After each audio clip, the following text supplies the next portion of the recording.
Hello, everyone. Welcome. Good morning to most of you. Good afternoon for those that might be joining in from other parts of the country or the world. We're really happy to have you all here with us this morning. Just sending out some hellos while we give everyone a second to log on.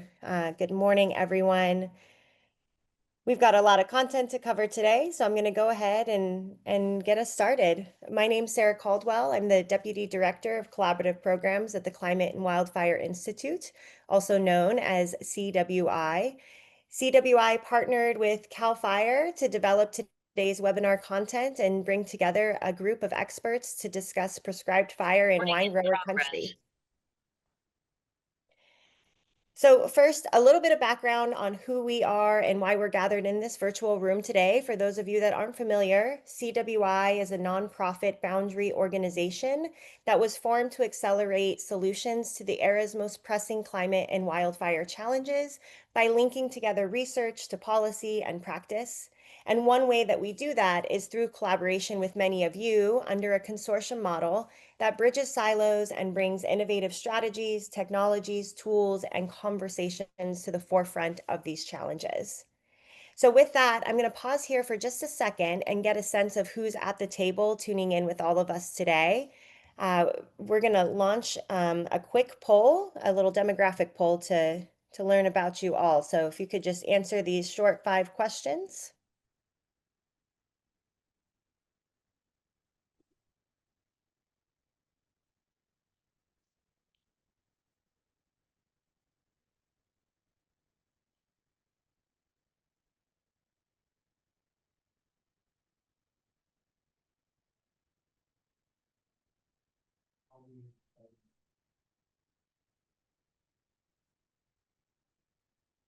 All right, thanks everybody for getting those responses in.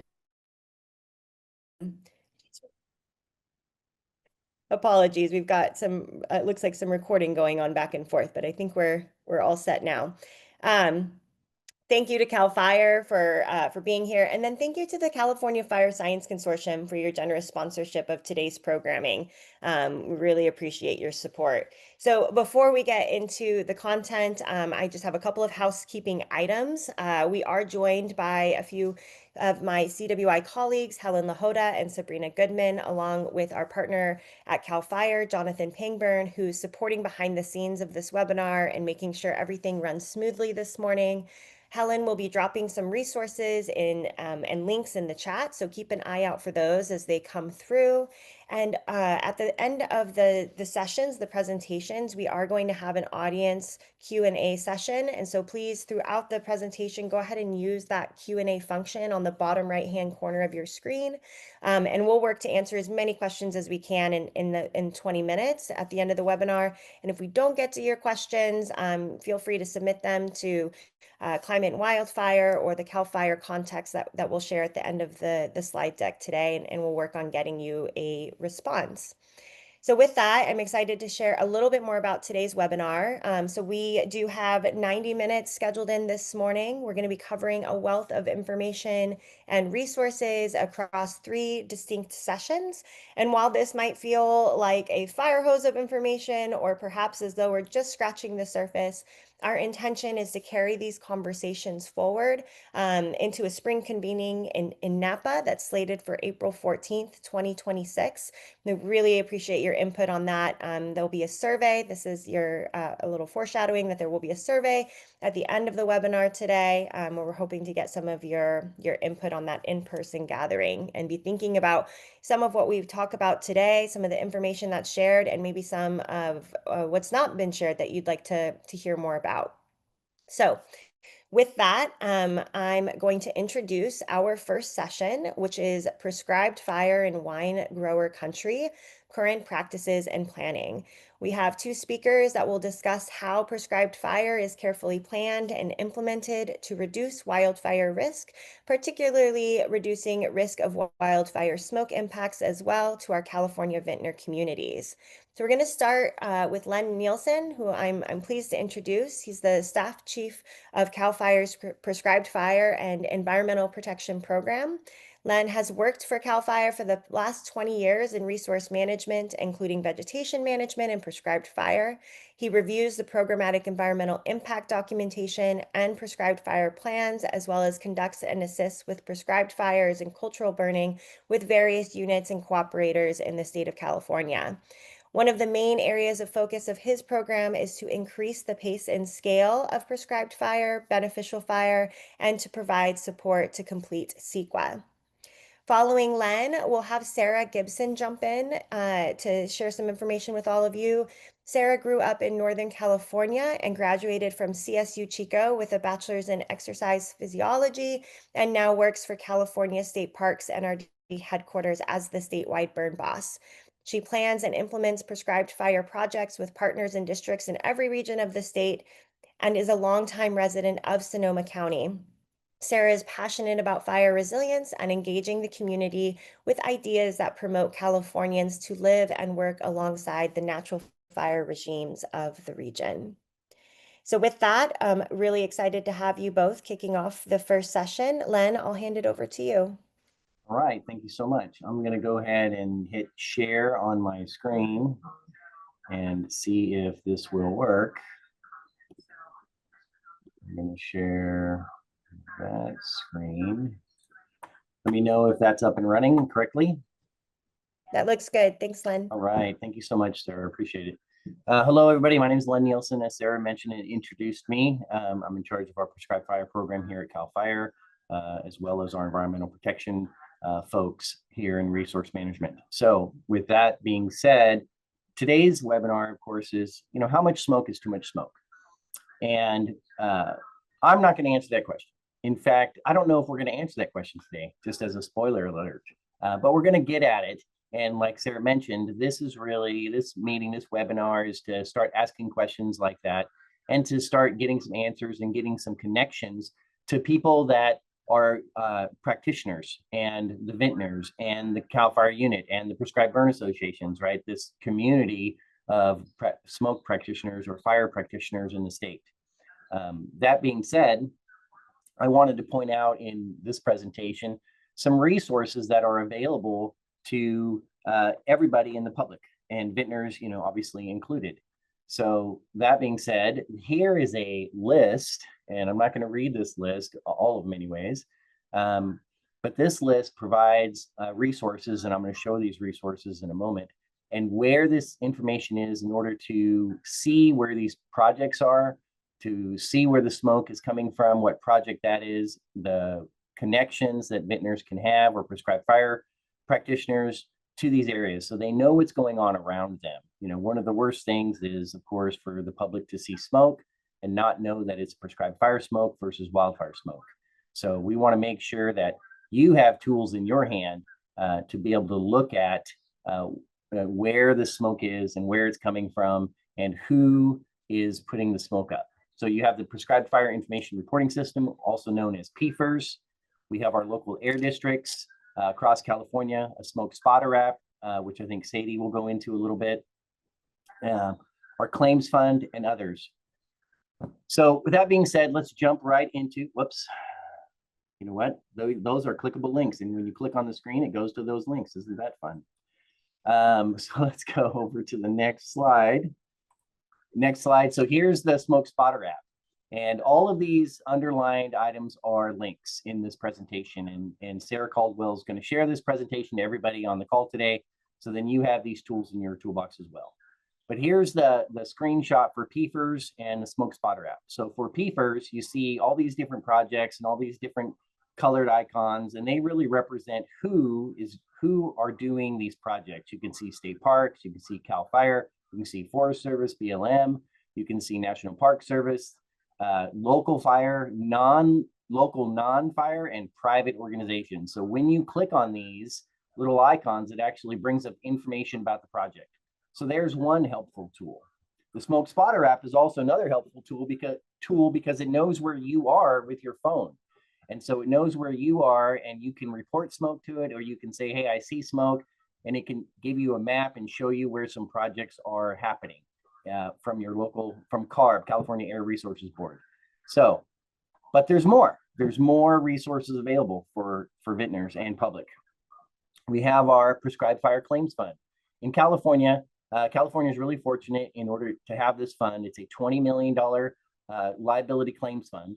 And how it works is with the prescribed fire burn bosses or the CARX burn bosses, which are NWCG qualified, National Wildfire Coordination Group is what that stands for, and or cultural burners. So 3 types of burners can enter into this claims fund, are allowed, and they get $2 million per project for coverage. So that $2 million is if the prescribed fire causes damage.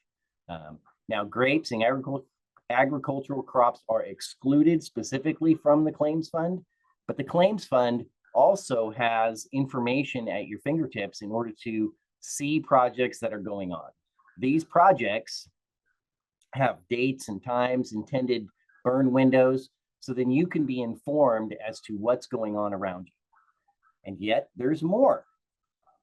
We also have the CAL FIRE CalMapper public viewer.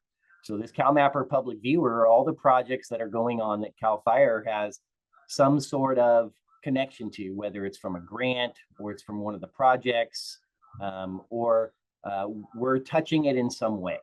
And so this also has information about the projects, and you can click on, again, you can zoom in to the map, to the project, and see the information about what's going on.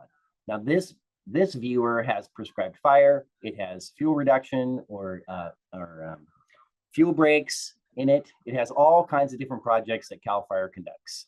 And so as you zoom in, you can see more information and what's going on around you at any given time in the CalMapper public viewer. The next one I want to highlight is the Wildfire and Forest Resilience Task Force Interagency Treatment Dashboard. Long name, but it covers a lot. It covers the different types of fuel reduction projects, targeted grazing, tree planting, timber harvesting, prescribed fire, all of these activities. And you can select the activity that you're interested in, and then it shows up on the map. In this slide, I have picked prescribed fire to show up on the map. So all of those little dots are prescribed fire projects across California. And the agency is on the left-hand side of the project. How many acres is that activity acres?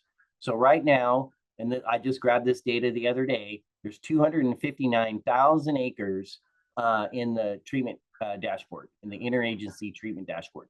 This does not account for private landowners conducting projects. So if a private landowner or prescribed burn association is working on public land or private land, not public land, then this does not capture that information unless they're working with one of the agencies like CAL FIRE or state parks or some other agency. So this is an organization or agency type of treatment dashboard. But again, it's an opportunity to see treatments and activities going on in your neighborhood, and some contact information is available on these sites.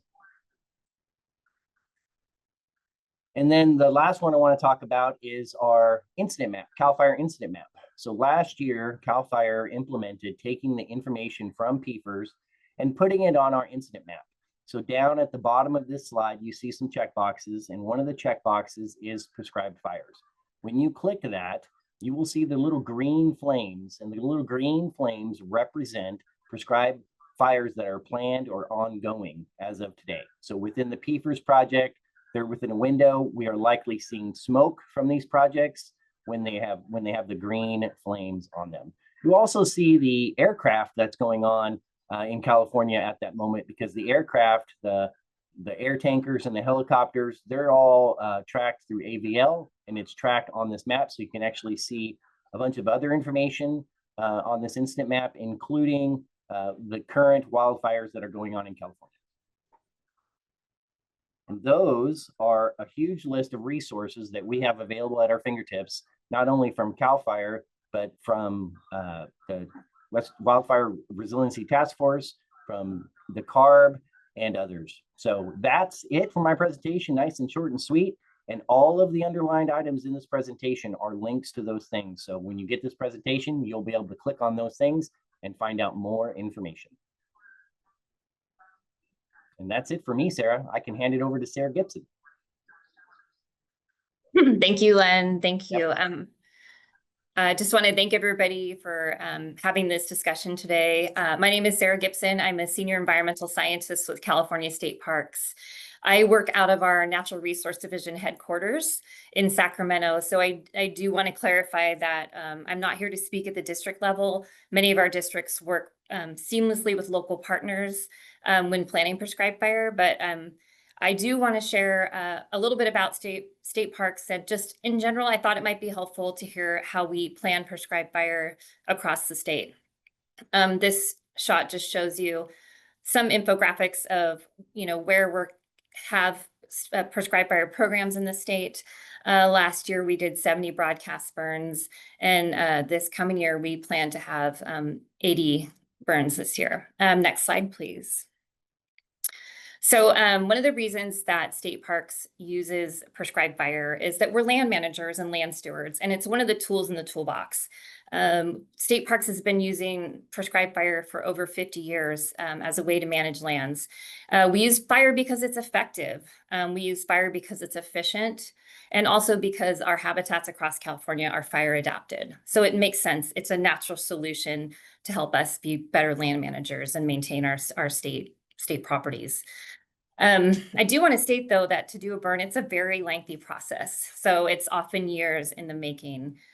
We go through, first to select a site, we go through a lot of evaluations, and our objectives are usually ecologically driven. So we're looking for areas that fire will benefit the land, and also probably may be strategic in the case of a catastrophic wildfire, so that it could protect resources, whether those be historical, cultural, or our communities that are right next to us. So once we define those objectives, we'll move into the planning phase, and that defining objectives and picking a site can take 6 months to a year. And that consultation that we move into includes a variety of subject matter experts. We talk to wildlife biologists, we talk to botanists, local tribes, our air pollution control district, the National Weather Service, archaeologists, and we go through the permitting process. And so that can take also another 2 years. Once we do that, we start writing our burn plan, which I'm going to talk about in the next slide. But as we develop our burn plan and we make our objectives, we start thinking about when is the best time to implement fire on the ground so that it does meet those ecological parameters that we're trying to hit. So we look at the seasonality. Perhaps we're burning for non-native grasses in the spring, or maybe it's a fall burn. So that seasonality and timing can limit the scope of when we can put fire down, when's the right time, because we're, again, driven by the ecological benefit that we're looking. And then we move into implementation. And during that process, we often have air quality people out on site with us, or we have monitoring on site. We can also use some of the apps that Len was talking about, or that you may know about, to be monitoring. We also, when we burn, we use fire effects monitors. So we are monitoring the smoke column. We're looking at the direction. We're looking at how high it's mixing, and we're looking at where it's transporting. So all of this is happening. We actually do a smoke management plan before we burn, and while we're burning, we're taking that information. One really exciting thing that we're adding is drones. So just this month on several burns, we use drone imagery to track those columns and to make sure that our smoke was meeting our smoke management guidelines. Another part of the burn planning process is we work with our local and state fire agencies to have them review our plans, to issue our permits. So it's years in the making. So when we finally get to implementation, it's pretty monumental and tough. And we're looking at the weather, making sure that the weather is exactly in that prescription that we write. So just to give you some background, it really is a lengthy process. We put a lot of thought into it, a lot of consideration. And prior to burning, we do notifications. So these can be anything from community meetings to press releases. And there's actually several different layers of notifications. Some are years in advance, some are months in advance. We make 2-week and 48-hour and 24-hour notifications. So I hope that gives you a little sense of like everything that has to go right for us to actually put beneficial fire on the ground. Next slide, please. So I also wanted to just give you an idea of what is in a burn plan. So there's two different formats that are commonly used in California.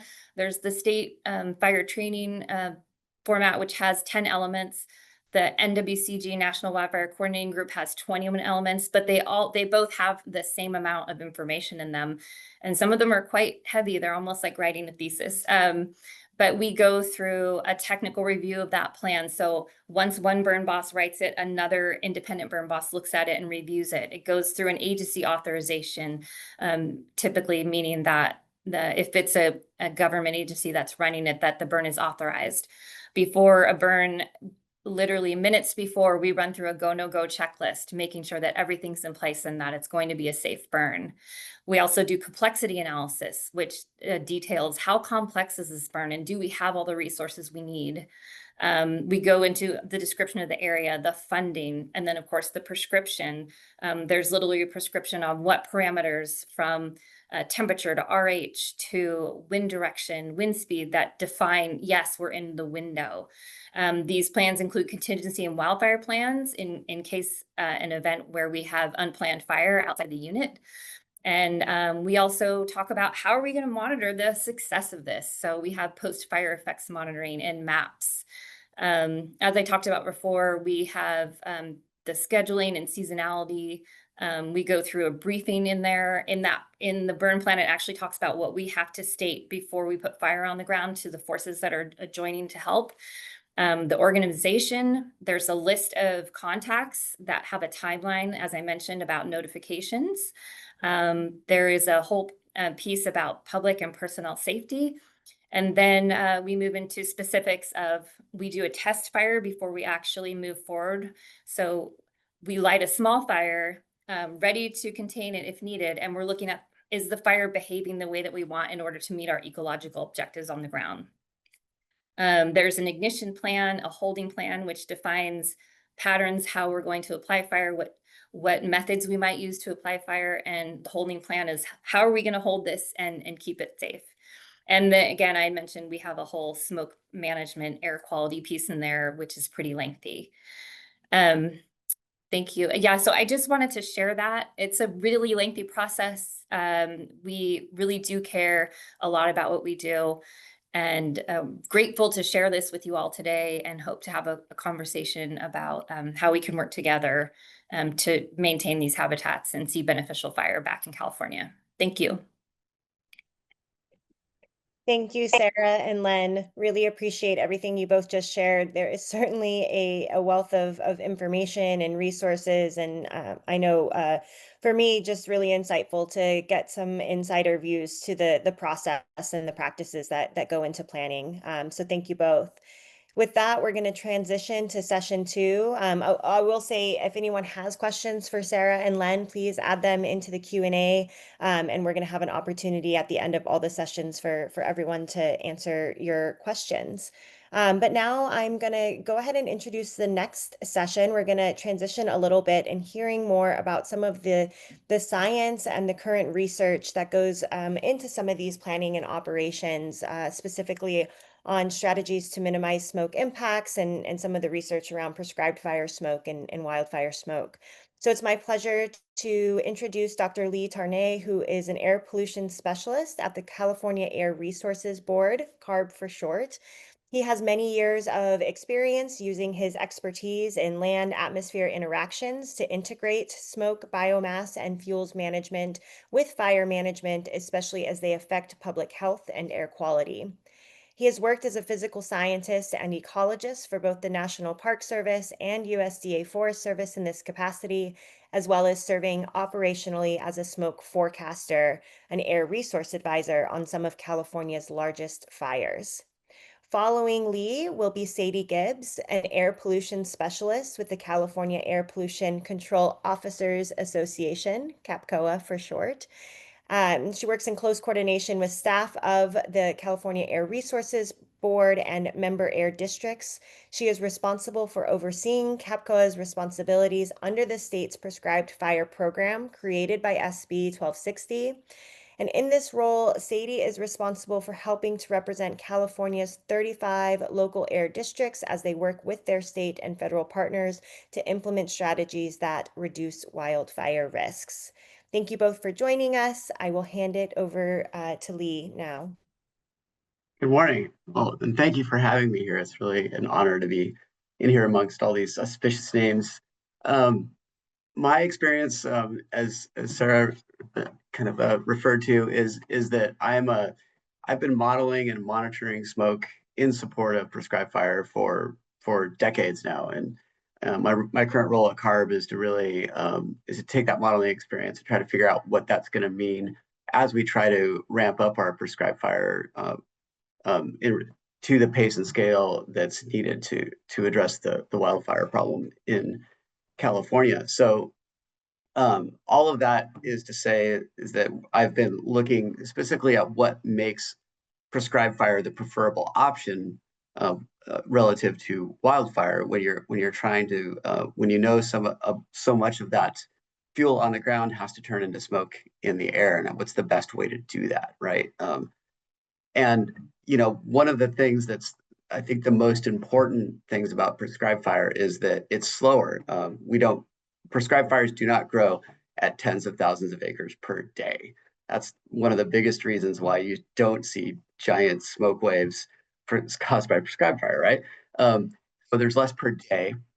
Prescribed fires usually happen under less hot conditions and less dry conditions. So there's more moisture to prevent more of the fuel from consuming. So less is consumed per acre during a prescribed fire. So you're not making as much smoke per acre, even if you burn the same acres in a prescribed fire, it's probably at a different time of year, so you're not making as much smoke. The other really advantage of prescribed fire is that by definition, it is a prescription, right? And there is obviously a planning for a certain time of year and a certain level of mixing and certain direction and magnitude of transport winds that are part of the prescription for this fire. So you're not going to, for example, burn when there's 60-mile-an-hour winds offing for the day that you're lighting, right? You're not going to burn when if the smoke is going to just hold right over you in a large populated area and smoke everybody out right next to the surface. You want high mixing heights that allow the smoke to disperse as far up in the volume of the atmosphere as possible so that it dilutes as much as possible over that volume and creates lower concentrations as a result, and preferably gets blown away in a direction that is least impactful from a population and smoke impact perspective and a public health perspective, because less people get exposed, right? So you want to minimize that. And the other thing is that because but just sort of inherently, as you go farther away from a source, when you emit a certain puff of smoke, right, that smoke dilutes over distance, right, as it moves farther away from you. So if you actually emit less, then the area where you'll have significant impacts is actually going to be much smaller. So there's more of a local, prescribed fires are much more local in their impacts generally.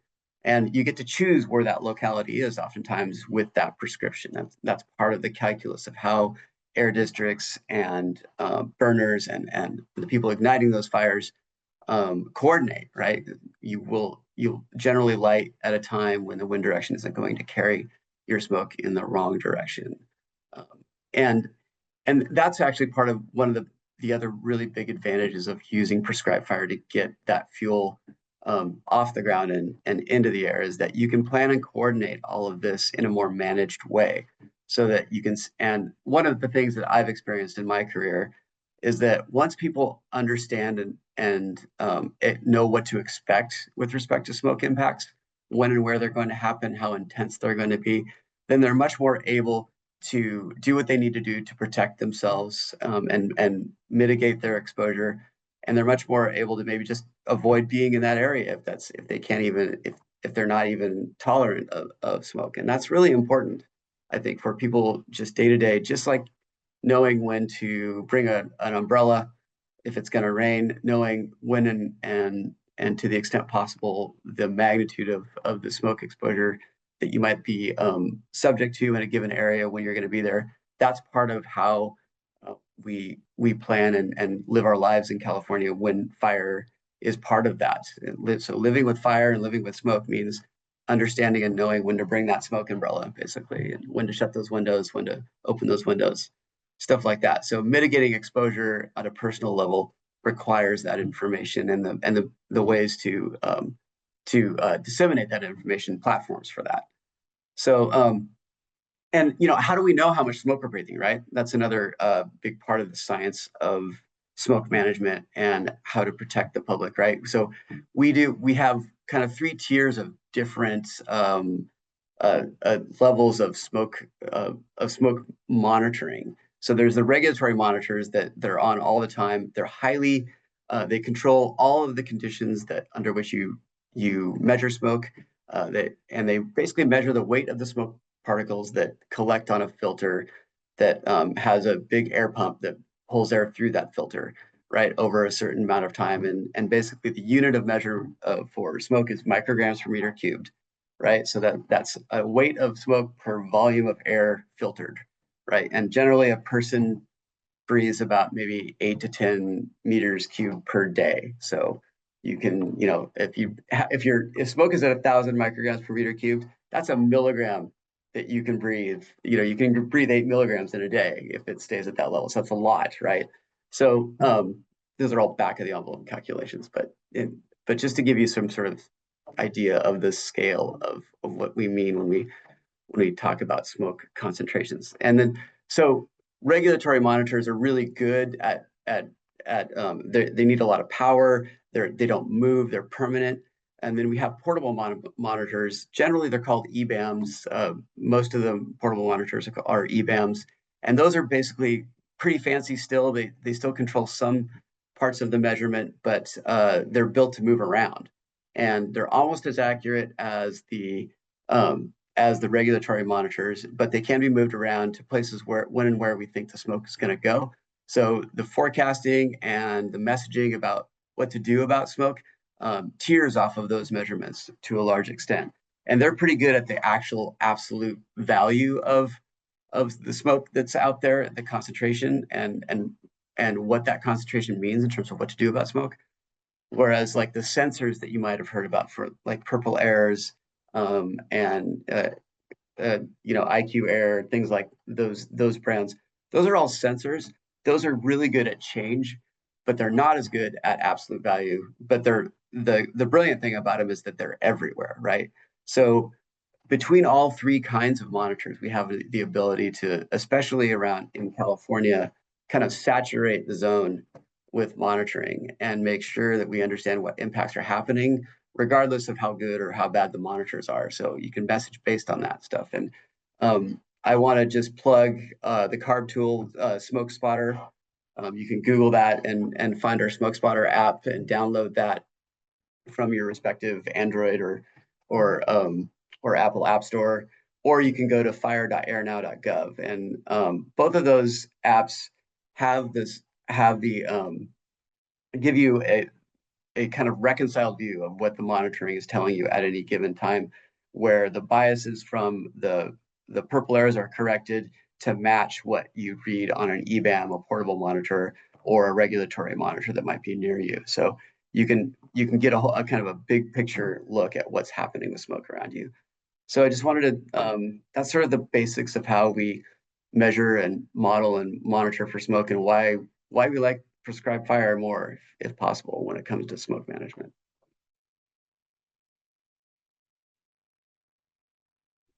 Thank you, Lee. Sadie, we'll go ahead and hand it over to you. Hi, thanks for having me on here, and thank you, Lee, for kind of going over the science part of it. I, in my role, kind of work with all the districts to kind of get a broad view to help kind of get the programs to be, similar and statewide to kind of get the same information. But with the districts, for the prescribed fire, a district permit is required, which the permit gathers the information needed to help the go with minimizing the smoke impact. So as Lee talked about, you know, getting all that data information, making sure that that's there to kind of minimize those smoke impacts. And part of the process is that the burners or land managers create a smoke management plan. And that is to kind of get all the information of where the burn's going to happen, how big the burn is, the type of burn it is, and to kind of be able to have that. So when the time is right, the burn can happen. And with the district staff review those plans and work directly with those land managers to kind of find that window of when it's a good time to get the fire in the ground. And when there is the calls to whether it's a good air day or not to do a burn, they always have the land managers or people who are doing that burn recommend to talk to their air district, because there may be things that locally the air district can do with, you know, what's going on that day, with how the weather is in that section, to maybe, you know, change the parameters a little bit to help that burn go through, or just let them know a different day is going to work better. So they have the contingency plans that they work best with a local air district to be able to reach out to those people. And they also do the public messaging, alerting the community of the burns that are being done, controlled, and monitored. And an example of this is the Santa Barbara Air District. They work jointly with the lead on those for the land managers or burners, which they have is usually County Fire, Forest Service.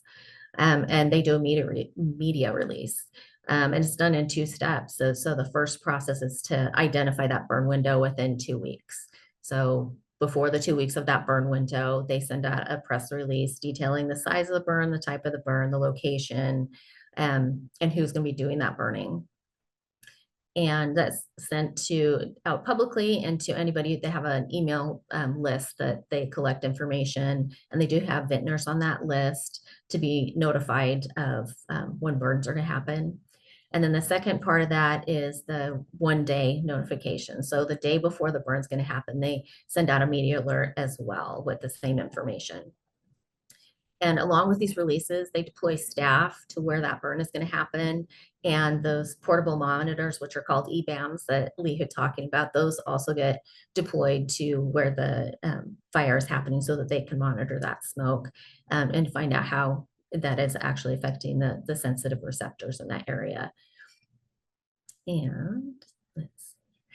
And then a lot of that information does go on to the fire and smoke map. They use that, which is the EPA, which is another tool besides Smoke Spotter and what the Forest Service and CAL FIRE have. The EPA's fire and smoke map is statewide and does have a lot more information and some different monitors on there besides the ones that are collected through the Smoke Spotter. And Smoke Spotter is a really good tool to use. We use that all the time. I personally have been driving somewhere out of town and get my phone. It's like there's, I see smoke. What is that?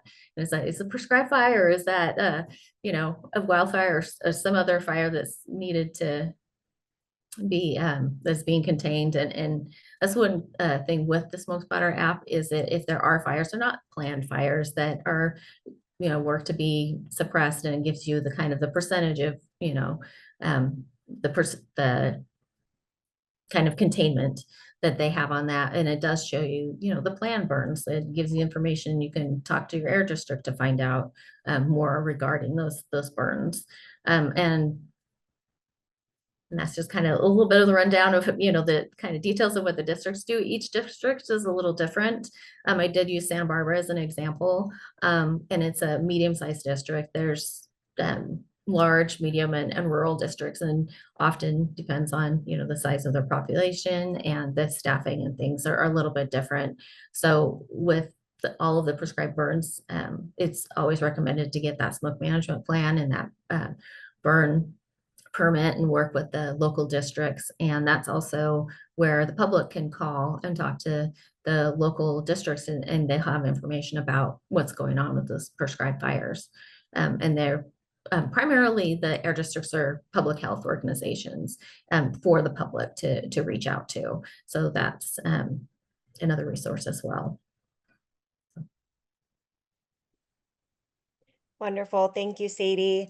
Yeah. Thank you both for providing some helpful information and resources, a little bit more of an overview about some of the science and some of the regulations and processes that both CARB and CAPCOA take in getting some beneficial or prescribed fire on the ground, but also keeping in mind the communities that are impacted or potentially impacted by the smoke and where some of those public messaging and communications happen. So with that, I am going to go ahead and transition us to our third and final session. We have spent the last 40 minutes or so really hearing about the tactical, the agency perspectives, the planning. Now we're going to zoom in a little bit more closer to the ground and hear from communities directly. So this session really aims to cover more of the smoke readiness, community alerts, as we just heard a little bit from Sadie, also some risk management and communication strategies with vineyards amid regional prescribed fire activities. We're joined by Joe Nordlinger as the CEO for Napa Communities Firewise Foundation. Joe brings a powerful combination of wildfire preparedness and business acumen to Napa County. He founded the Ascent Services Group in 2002, growing it into one of North America's top 30 technology and life sciences consulting and workforce management firms with nearly 1,200 employees. His 22 plus years of experience encompasses professional services management, corporate leadership, change management, and strategic planning and communication. Following Joe, we have Caleb Mosley, the Executive Director of the Napa Valley Grape Growers. With over 15 years of hands-on viticulture experience across some of California's premier vineyards, he brings deep industry expertise and a strong commitment to sustainability, grower collaboration, and agricultural stewardship. Prior to joining Napa Valley Grape Growers, he held key roles at Ridge Vineyards, Isley Vineyard, sorry if I didn't pronounce that correctly, and Mathewson Family Vineyards. Today, Caleb leads Napa Valley Grape Growers, now in its 50th year, in delivering timely, relevant education to Napa's grower community and advocating on behalf of its members. He's dedicated to advancing the organization's mission, which is to cultivate viticultural excellence and environmental stewardship throughout the Napa Valley. Thank you both for joining us. I will hand it over to you, Joe, to kick things off for this third session. Thanks so much, Sarah. Thanks for highlighting this particular area of sort of domain within the larger wildfire resilience space. I'll take a little bit of time to just talk about my background a bit, but Napa Firewise, how we sort of came to be, how we're organized, and then I can dive into the way we've integrated prescribed fire into many of our different efforts. So great to have so many sort of thought leaders in the space on the call. Look forward to the Q&A. I'll also mention that we have one of our registered professional foresters, Tracy Cadelman. I believe she's on the webinar. So to the extent that she can be helpful in answering questions, we might be able to access her as well. But let me just kind of click out here to kind of at my background. You mentioned I came from a private sector career. When I took over Napa Firewise as an organization and really thought about how to organize it, we really tried to build some structural efficiency so that Napa Firewise could be sort of the leading shared services model to drive wildfire resilience for the entire county. We obviously work closely with some agency partners, our funders at CAL FIRE, Napa County Fire, the county itself, the Resource Conservation District. We work closely with the Land Trust. So in many respects in Napa, we've got sort of fewer players, which means we can drive better sort of structural alignment and really achieve greater efficiency in trying to achieve comprehensive wildfire resilience in the county. In 5 fires that occurred, 3 in 2017 and 2 in 2020, the better part of 65% of the county was burned in a number of fires. And so the county really smarted from that and had to sort of figure out how we were going to drive wildfire resilience at both the private landowner level, public lands, how we were going to drive improved response and roadside clearing, things like that. So we developed a countywide strategy that is our countywide CWPP. We also manage at Napa FireWise and are the shared services model for 22 fire safe councils. And each of those fire safe councils has a CWPP. All of that is to say that when we think about fire, we think about it in terms of hazardous fuel mitigation and wildfire preparedness. Hazardous fuel mitigation includes roadside clearing, dozer containment lines, perimeter fuel breaks around vulnerable communities, and large landscape level fuel reduction, and forest health and forest resilience. And then on the wildfire preparedness, it's all the work that we do around defensible space, cost share, helping landowners to do work on their properties, supporting our fire safe councils, and really staying engaged in the community. So that's to say that in the context of prescribed fire, we've really tried to work to integrate prescribed fire into all of our strategies, how we work with landowners, how we communicate into various communities, how we think about it as an element of fuel reduction and forest health in many of our projects that are grant funded, and how we can help landowners who have large properties to achieve the benefits of prescribed fire on their private lands. So those two programmatic functions, wildfire preparedness, hazardous fuel reduction, are the two sort of main things that we do. As I mentioned, we've tried to build where we can prescribed fire into some of our grant-funded projects. Two great examples of that are forest health grants that are funded by CAL FIRE. We're close. Early next year, we'll wrap up our first forest health grant that involved two large landowners up around the community of Angwin. And as part of that forest health grant, we contemplated and considered the use of prescribed fire, broadcast prescribed fire in a number of different places. And we have, I believe, 1 or 2 remaining prescribed fires, broadcast fires, that we will do between now and February, March of next year. So to support that, when we think about prescribed fire, wherever we're finding grant-funded opportunities, we look for opportunities to include prescribed fire as part of that. Sometimes it's pile burning, sometimes it's broadcast fire.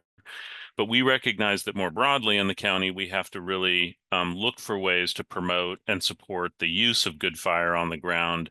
And so that means that we're sort of looking at different things that we can do to advance and expand the use of prescribed fire. Some of that means that we're working to collaborate with not only Napa County's PBA, which is a relatively new organization, but really building relationships with other area prescribed burn associations, Fire Forward, or prescribed burn associations that are outside of Napa County, maybe in Yolo and Solano, where they're starting PBAs as well. Within Napa, we're obviously keenly interested in being a part of helping our PBA to grow and get more capacity. And that means we're sort of always looking for resources to help make sure that they're well supplied, that they have good resources, and then figuring out how we can integrate them into any prescribed burning that we're doing as a function of a grant or as a function of a private landowner doing something. So I think for us to really promote the use of good fire in Napa County, that means we have to think about it at larger landscape levels, projects, things that are grant funded to the tune of hundreds of thousands or maybe millions of dollars. We want to be doing where we can broadcast fire or pile burning through those larger grant landscape level projects. And then we want to figure out ways to help landowners do it on their own with the right guidance. And so one of the things that we do here in Napa, we have a particular initiative that we're driving right now. It's called our Valley Stewards Initiative. We're working to essentially improve the mapped resilience throughout the county on private lands. And what that means is we're trying to better capture and catalog resilience investments that large landowners have made, expanded water, areas of fuel reduction, improved roaded access, dozer containment lines. We want to map all that detail. We want to get it into the incident management system that the fire resources use. It's called Tablet Command. So within the context of that, when we're working with landowners, we're encouraging them to do different kinds of fuel mitigation activities. In some cases, those landowners might not be aware of prescribed fire and they might need assistance. And so we are here to essentially offer resources and guidance and advisory services to landowners to help them think about their fuel reduction strategies by using pile burning and or broadcast burning. So that's kind of one way that we work with large landowners to help advance the use of good fire on the ground through that system. Oftentimes what we're doing is helping landowners to access what is considered like a CAL FIRE landowner assist. So we might help a landowner to prep 200 or 300 burn piles, or potentially prep an area for a broadcast burn. And then we would work with that landowner to then have that burn take place. And that might mean we might get a CAL FIRE landowner assist for that landowner and work to align the PBA or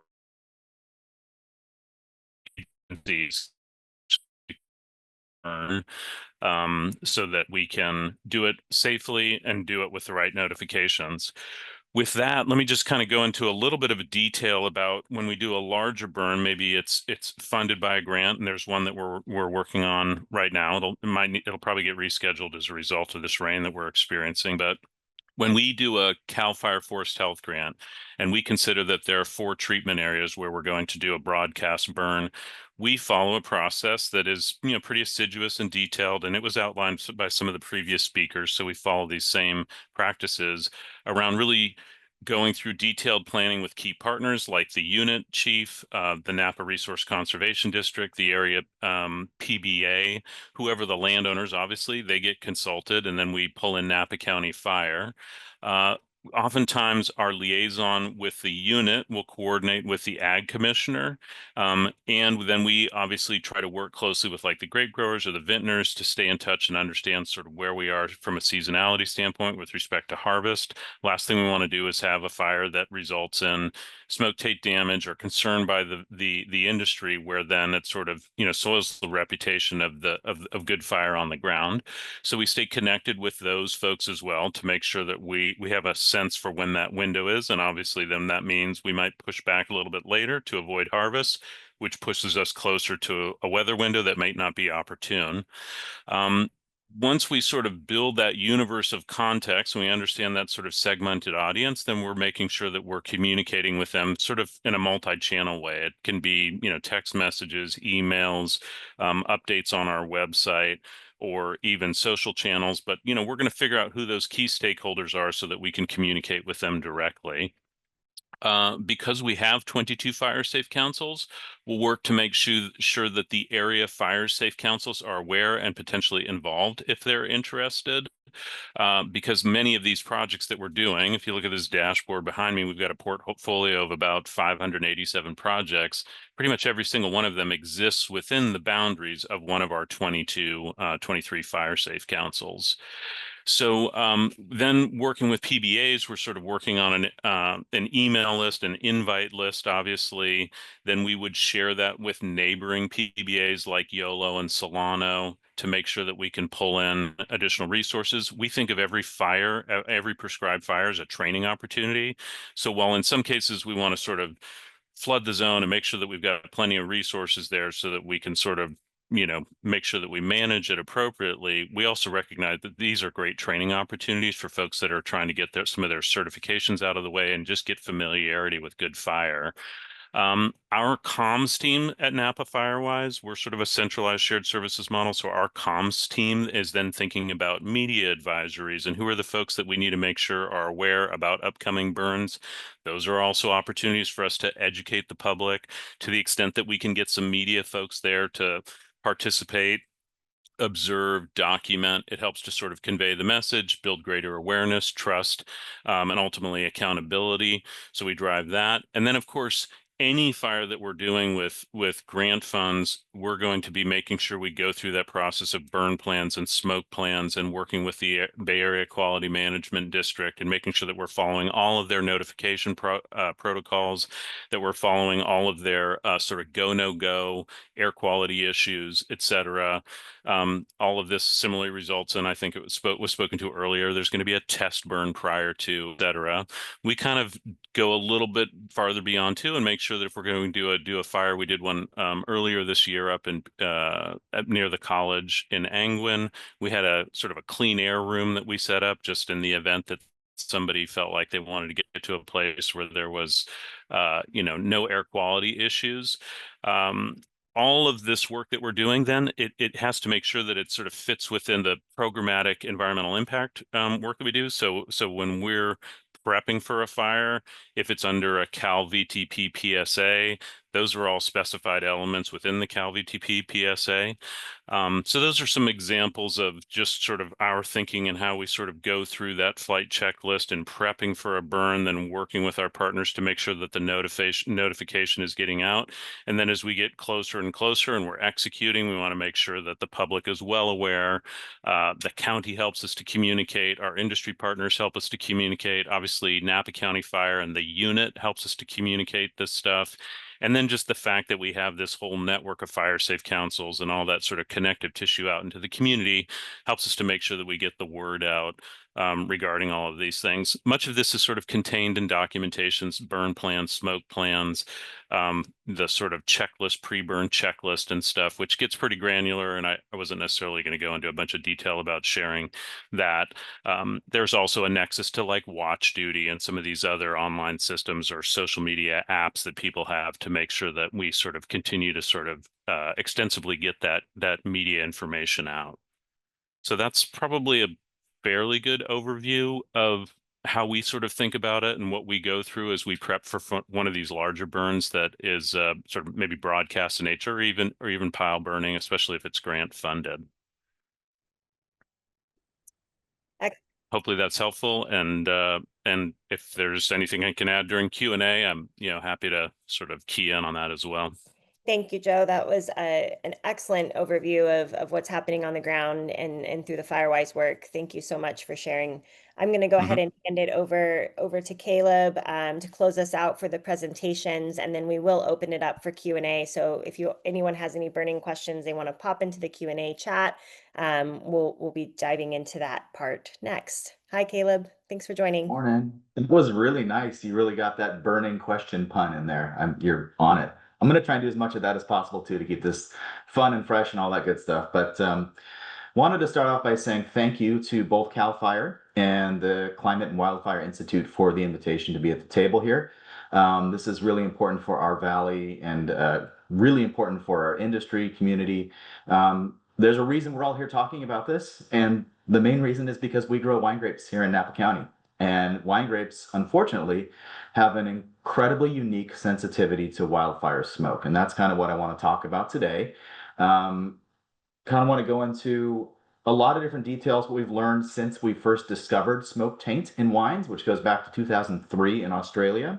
But let me go through a little bit of an introduction on who I am and who the Napa Valley Grape Growers are and what we're trying to do to help out in this entire situation. So Sarah, as you said in the intro, we've been around since 1975. We currently exist as a 501c3 nonprofit, and we have about 600 members, representing somewhere around 30,000 acres in the valley. There's about 42,000 planted acres of wine grapes in Napa County now. Plenty of folks on the participant list that I'm seeing that do a lot of that farming. So thanks to you for pumping out some great wine year in, year out. We exist with a couple of different roles in the community. We do a lot of advocacy work, so we try and have conversations with the right people in the right rooms. And again, very thankful to be at this table today. We do a lot of education, both for the community and also for our growers. So we try and bring in top researchers from all over the globe to make sure that Napa County growers are primed with the best resources and the most up-to-date information. But we also do things like go to the farmers markets to try and tell folks how important it is to enjoy agriculture here, enjoy your farmers. It's a pretty cool place to be. And sometimes you just need to nudge the public into understanding that we are working with a very complex landscape. And we're all environmental stewards, whether we're lighting fires or whether we're picking wine grapes. It's all for the benefit of the community here. So a little about me. I took this role after 18 years of wine grape growing commercially. Started out in the Santa Cruz Mountains at Ridge Vineyards. And interesting enough, I had a fire experience down there that I will never forget. It was a wild 3 or 4 days, and I wish there was more wildland mitigation work done there prior to that fire starting, that's for sure. Moved up here to Napa in 2011 and various roles. I farmed 85 different vineyards. I actually did the the Google Earth exercise a while ago. So anywhere from Carneros to Calistoga, up in the mountains on both sides. I love this place. This is home, and love the wines that we all are lucky enough to work on. So that's a bit about who is speaking with you today. And I did get the memo. Everyone has like these really nice vineyard pictures, but there's a smoke element. So if I move that way, you see that? That's the August LNU complex fire just getting going. A couple days after that got started back in 2020. And that picture was taken from a really great vineyard in Rutherford, just up on a bench. So wanted to make sure I was in the cool kids club with the cool pictures in the background. So let's go back a bit and start off with understanding when we first realized that wine grapes were especially sensitive to wine grapes to smoke. That research was done back in 2003 by the Australian Wine Institute, AWRI, the Australian Wine Research Institute. And I learned a little bit about this through a podcast. I like to learn through podcasts. Our good friends down in the Central Coast with the sustainable, or the vineyard team down there have a podcast, and I recommend taking a listen to episode 277 entitled Tainted or Toasted, which I thought was quite clever. But they speak to one of the senior research scientists at AWRI about smoke taint and all that they've learned over the years since 2003. It's a really holistic way to understand how we started, how the understandings evolved over the many years, and also kind of to realize that this is still new.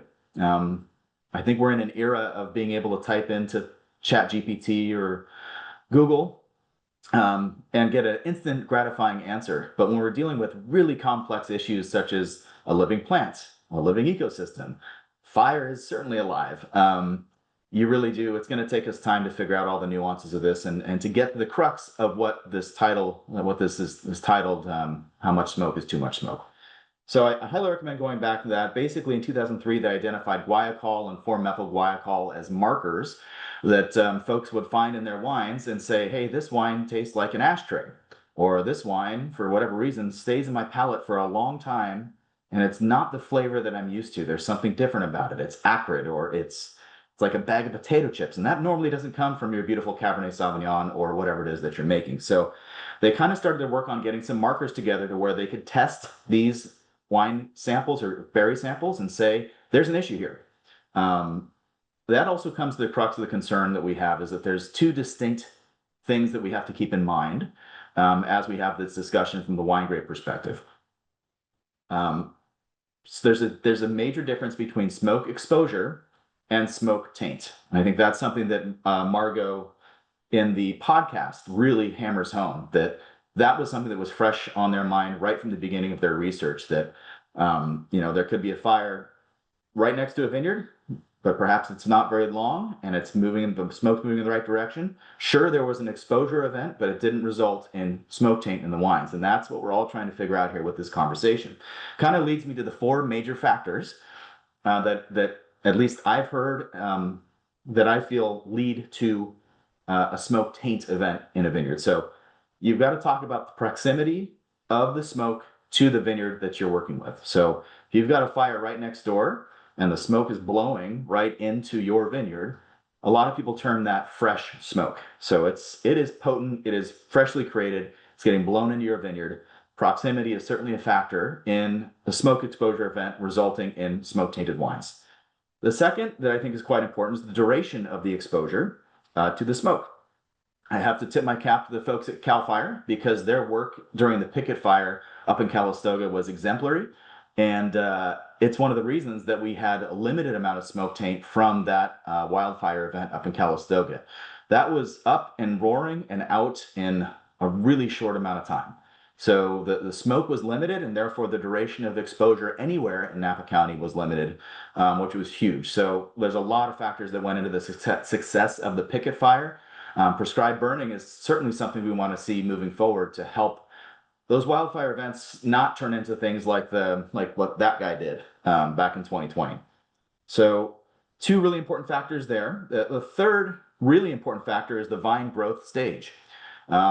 Right now, if there was a massive wildfire event in Napa County after harvest, we would not have an issue. Next year's crop would not be impacted. You're not seeing any issues with smoke taint in those wines that are produced from grapes if there was a fire right now. There's a very specific time in which wine grapes are sensitive to smoke exposure. Unfortunately, we're understanding that that is a rather wide window.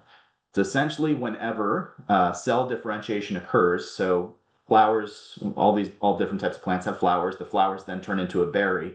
The moment that the flower turns into a berry, sensitivity to smoke starts to increase. That usually occurs in Napa County somewhere around May 15th. And I've got an example of something that happened in 2022 that I'll point to that shows that, yeah, even though there were fires earlier on when many of us are not really thinking about smoke taint, the threat is still there. And then finally, the fourth factor is actually the variety of wine grape that we're playing with here. Yeah, I've got some interesting examples to talk about the varietal susceptibility, just to add another layer of complexity to this whole thing. Let's fast forward a bit from 2003 in Australia to 2008 in California. 2008 presented us with a lightning complex throughout the entire state. It was kind of record-breaking at the time. I was farming down in the Santa Cruz Mountains at Ridge Vineyards. Vineyard was at elevation, and I do remember for about a month, some stagnant, stinky, smoky air at elevation almost across the entire state. And stories started coming out because we really hadn't experienced anything like this in the state of California, with our kind of wine grape industry blowing up like it had, that there were issues with Pinot Noir, specifically in Mendocino, and even more honed in the Anderson Valley region. And you started hearing reports of winemakers saying, hey, this Pinot doesn't taste right. This is interesting. Well, it turns out through research that we've done recently, the Napa Valley Grape Growers partnered with ETS, which is the kind of the top lab that's highly regarded and respected worldwide, but they have a location here in St. Helena. We submitted in partnership with ETS about 900 samples of wine grapes to try and get what we were calling a baseline smoke level. There are varieties such as Syrah that have already built-in guaiacol. This is why if you have a really great Syrah, which would be great on a day like today, it has that bacon fat flavor. It can have some of those, I don't know, like cured meats, things like that. Those are guaiacols. Those are types of compounds that produce those flavors just because that's how Syrah naturally is. So for us to really have an idea of what is tainted, we needed to find what that baseline level was for all the different varieties that we grew. So if you take a look at our website, the summary of that research is there. It was a 2-year project, 900 samples sent into ETS to try and get some idea of what a baseline level would be.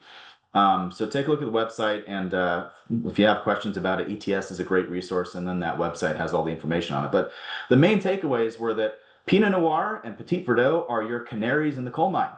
They are exceptionally sensitive beyond other varieties to smoke taint, and that, I think, is why you didn't hear about smoke taint in 2008 all over the state, but you did hear about it specifically for Pinot Noir in Anderson Valley, where there was probably a different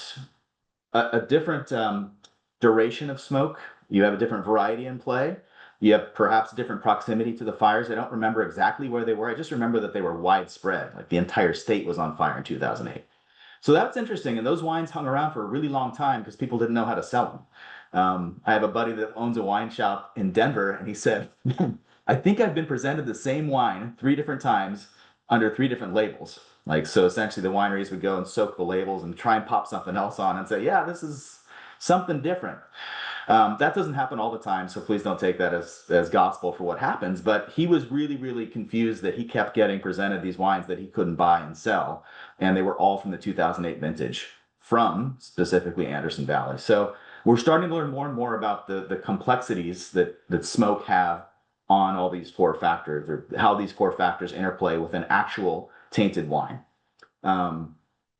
Let's see, so we'll fast forward even more.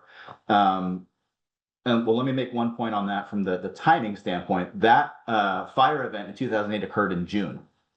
June 1st or June 10th or so of 2008. So right in the middle of the summer season, we're already seeing that, okay, smoke exposure during that window more than likely will present itself as smoke tainted wines, again, depending on variety, location, all those kinds of things. We know that there's a sensitivity fear there. And again, I'm trying to place this in the context of when can we do these beneficial burns with the least amount of risk to our crops. Moving on, everyone remembers 2017, everyone remembers 2020. We did all that work afterwards to try and find out what the sensitivity levels were for different varieties, but I was alluding to another interesting event that occurred in 2022. There was a tiny little fire up Soda Canyon Road, which those of you that know Napa know that that's a place that has a propensity to burn. 2022, it was May 31st, which is really early in the year.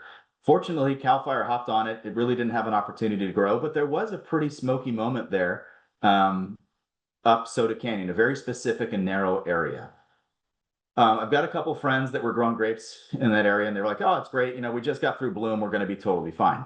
So, okay. And circle back later and said, "Well, that's really not the case. The Zinfandel that I was growing up that Soda Canyon corridor got rejected." I'm like, what do you mean? It was too early, right? Again, once you get through bloom, depending on the amount of smoke, the duration that it's there, you can have smoke taint concerns really early in the season, which is unfortunate for stretching the window of prescribed burn, the prescribed burn window in Napa County. So again, this is a really complex issue. And again, I'm so glad to be at the table here to have this conversation about it. So after 2017, 2020, growers are like, we can't handle this level of risk. And growers, they're a very proactive bunch, and they say, we're going to handle this ourselves. So in 17, I remember picking into a lot of slotted bins that we normally don't pick into, and we would haul that fruit in these slotted bins and load them into ozone containers where ozonated gas was pumped in at a high rate. The fruit was left there for 24 hours, taken out, brought into the winery, and fingers crossed, let's see if we can get rid of that smoke taint. To my knowledge, it didn't really work, and you don't really see those anymore. So that was an option that was tried and really isn't moving forward. Growers these days are now looking at different things like activated carbon sprays and even sprays with an organic polymer. One that's being tried here and there is called EMP. It's an organic product, and it's meant to be a barrier. So this polymer essentially covers the entire canopy, covers the fruit. Some people went out before the picket fire that were able to, in a moment's notice, and threw that material out on their wine grapes. And I haven't heard reports on how well it worked or any of the results yet, but just to let you know that growers are proactive. No one wants to harvest grapes that aren't going to make it into a stellar bottle of Napa Valley wine. And a reputation depends on it from the global wine sales standpoint. So ozone was tried. We've got this EMP, we've got activated carbon, but what can you do when you're bringing those wine grapes into the winery itself to decrease the chances, again, of that smoke exposure event resulting in a smoke tainted wine? You can be gentle with your fermentations, and you can get the grapes off the skins, the wine off the skins as quickly as possible. So those of you that are making white wines out there or sparkling wines, you generally put the whole clusters into a press. The press squeezes out the juice. You can control how much you squeeze it. You could squeeze the living daylights out of it and get every drop out, but you're also getting some of the other compounds and some of the material from the skins that's making it into the fermentation, and therefore you have a higher chance of potentially having a smoke tainted wine. So being very gentle with red wines. More of the smoke compounds are in the skins in some situations. Therefore, a lot of winemakers say be very gentle with your punch downs and your macerations, so you don't extract as much of the good stuff and you get it off the skins as fast as possible, and then you'll have the least amount of smoke in the resultant wines. If you think about it, we're here in Napa trying to make really robust, long-lived wines that are beautiful, have all the flavors that we know of when we drink a great Napa wine.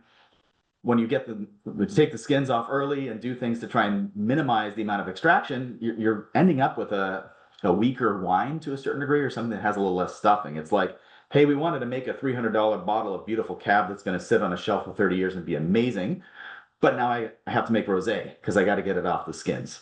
So really tough conversations. Winemakers are put in a really difficult position because it's their reputation on the line too.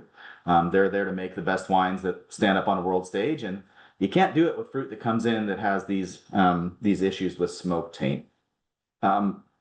There's work being done on resin filters, just so you know that's happening. There's work being done with flash détente, which is a pretty brutal process. It kind of blows up the berry, superheats it, the cells explode, some of those volatiles blow off, but otherwise you still have issues. So just kind of wanted to add to this conversation. There are certain steps being done from the wine side and the growing side to live with fire that we know we're going to be living with for the remainder of probably our lifetimes here in California, based on how the landscape has changed, based on what types of plants that we have. I think, speaking on behalf of the entire wine grape community, there's broad support for doing this, but there's a real critical point here where we need to be collaborating, learning together, and making sure that we understand the risks of these types of events. I would say that a recommendation would be, if we could find those windows and take advantage of years. I don't know if anyone on the call remembers the winter of 2014 going into 2015. We didn't get a drop of rain. It was not a pretty look, but perhaps conditions were great for doing some prescribed burning during that time. This is kind of before all this momentum and fires and all that occurred. But if you think about it, wine grapes are dormant. There's really no risk at that point of smoke exposure or anything happening. So if there's points in time that make sense when the vines are outside of their window of susceptibility, let's get to work.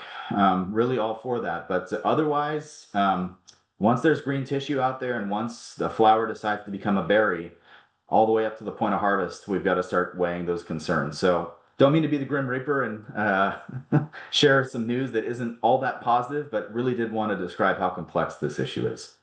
And I thank everyone for the time and look forward to questions. Thank you, Caleb.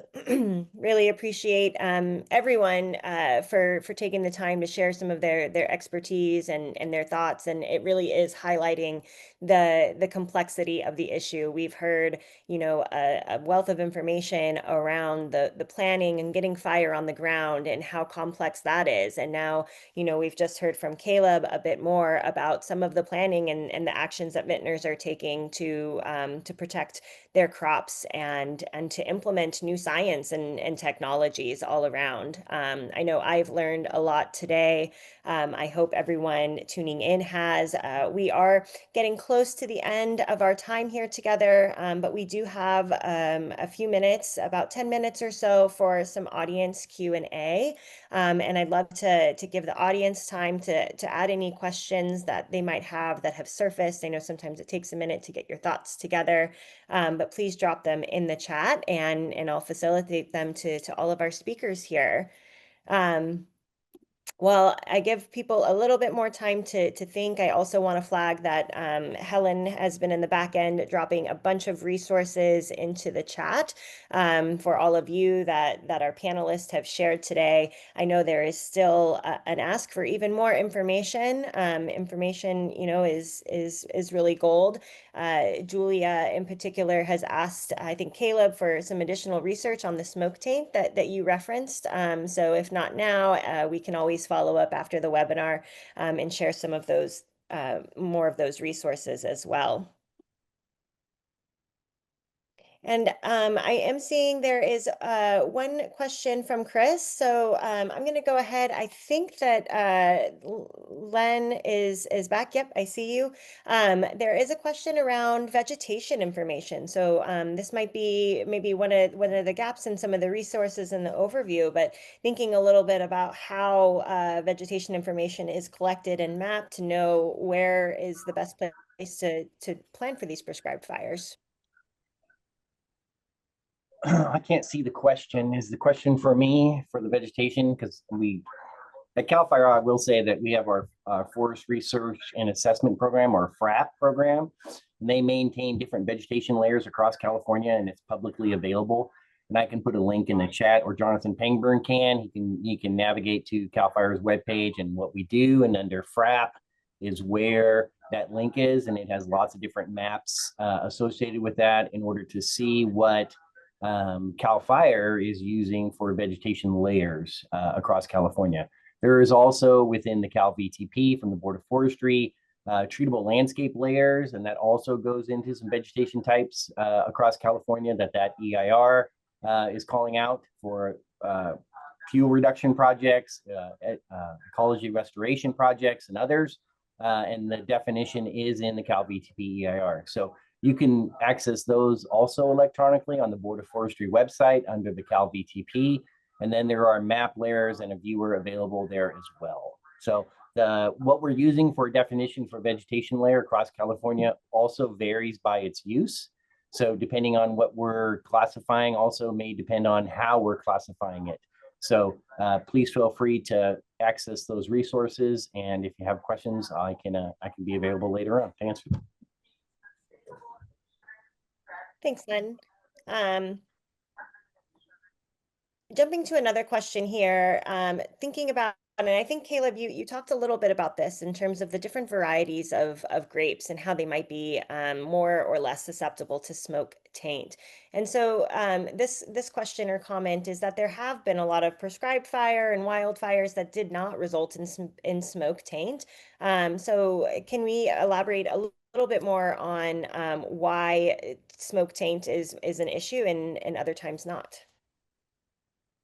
It's a really good point. And that's exactly why we're here, and what we want to promote is smoke exposure and prescribed burns that don't result in that. And I think, you know, Joe and Len and all the folks that talk about the different layers, or the different approvals, the different boxes you have to check, if you will, before you put fire to the land. I think that's what is going to allow us to continue to cultivate high-end wine grapes of whatever variety a grower would like to grow, and be proper environmental stewards. We're seeing these successes because we're learning quite a bit more about how fire travels in our new landscape, if you will, how fire travels during different weather conditions. It's a collective effort to result in, you know, to add that layer of complexity into something that's already incredibly complex. It's going to take every single person on this call and beyond to make sure we can get this right. Wine grapes are a huge economic driver of our valley. So yeah, we don't want to see wine grapes tainted here or in Mendocino or in Lake County, but we still have a lot of research to do. I hope that answers a little bit of the question. It's tricky. It's all about, again, duration. Where was the fire? What variety were you growing? What were your winemaking goals? Were you making a sparkling wine off of that Pinot Noir or off of that Chardonnay, for instance, that wasn't going to pick up any smoke taint anyway because it was in Carneros? Were you in Carneros and was the fire in Calistoga?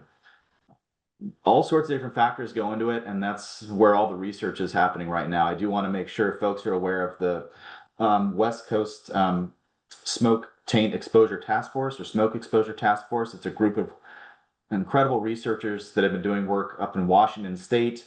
Aaron Rumbaugh with UC Davis and USDA ARS. They're doing incredible work, and they did some work on the picket fire as well to try and understand the dynamics of that. It's really complicated, and we're at the beginning of this. So, Lee, I see a hand up for you. I don't want to take the whole time. Thanks, Caleb. Yeah, Lee. Yeah, I just want to tear off that concept of layers, because literally in the atmosphere, you usually have a lot of layers, at least at a bunch of times during the day.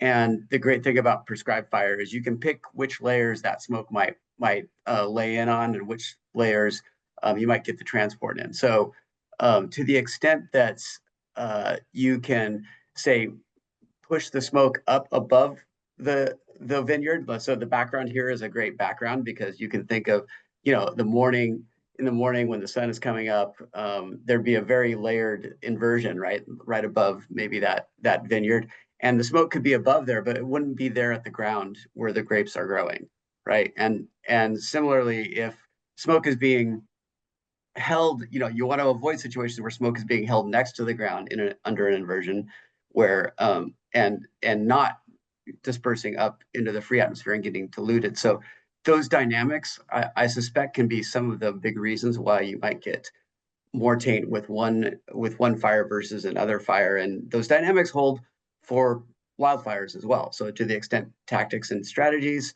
can minimize the periods where there's a lot of smoke holding in over these vineyards, that could be ways of mitigating smoke taint, even in wildfire situations where maybe we have less choices, but maybe there are choices, with public health and safety obviously being the primary. I want to take 1 second to make an important distinction, right? I'm showing this picture now. This was, again, that August complex. That was smoke everywhere from uncontrollable wildfires that we were all running from our lives from.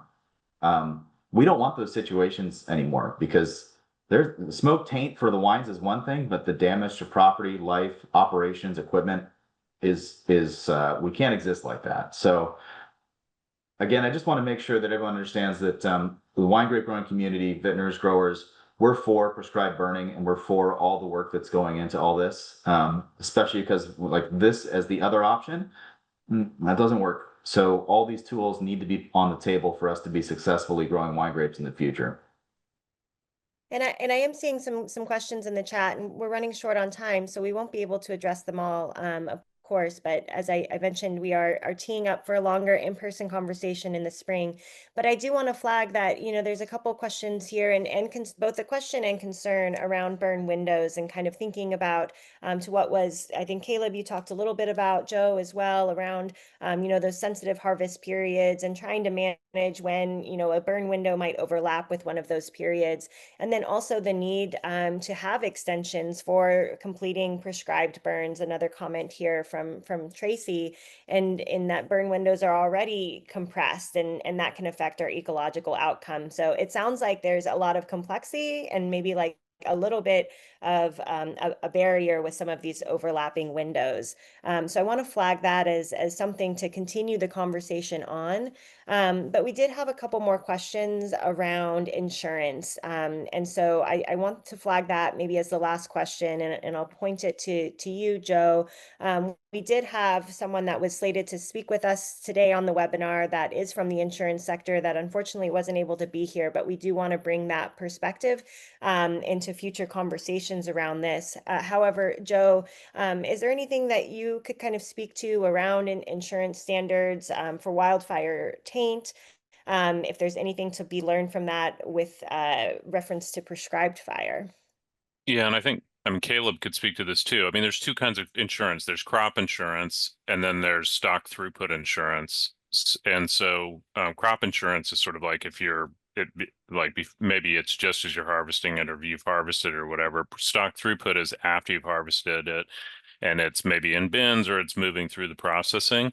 So I do know that, and Caleb, you could speak to this too, that the testing has improved substantially. And I think that in some cases, insurers want to make sure that they're not sort of being misled. Like somebody could just say, hey, I mean, I don't want to suggest that somebody might say that something was smoke tainted when it wasn't, but I know that the testing has improved dramatically and that they are pretty quick to get out there and test right away if they think there's a potential claim. And Caleb, I don't know if you'd want to jump on that a little bit too. There are webinars that go 2 or 3 hours on crop insurance and the complexities of it all. So Sure.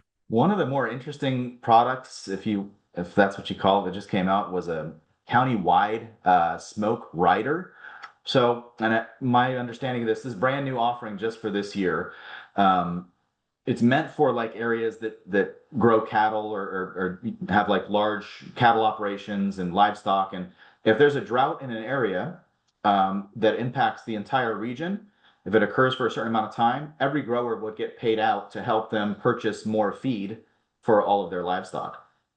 The same concept was applied to Napa County and to different counties here in the state. I think San Luis Obispo County qualified. If there's more than 13 days of NOAA reported smoke in a region, everyone in that county that paid in on the rider actually gets a payout, which is really fascinating because, you know, we had a fire up in Calistoga, and part of our conversation today was about, well, we got lucky. That smoke blew out to the east and the northeast. CAL FIRE did an exceptional job getting it out quickly.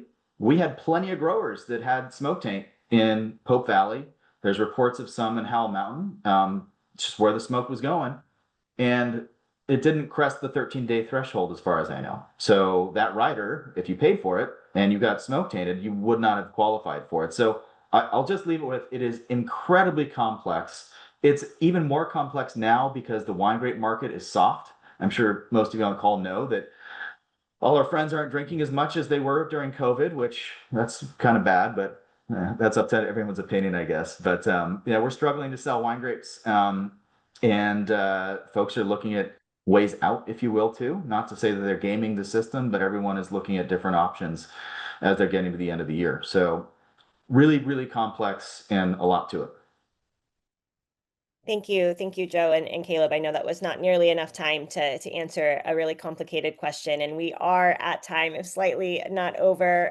So I do want to go ahead and close this out and give Len and Matt a quick opportunity to provide some remarks as well. But I just want to say a huge thank you to Len, Sarah, Lee, Sadie, Joe, and Caleb for joining us today, sharing your knowledge.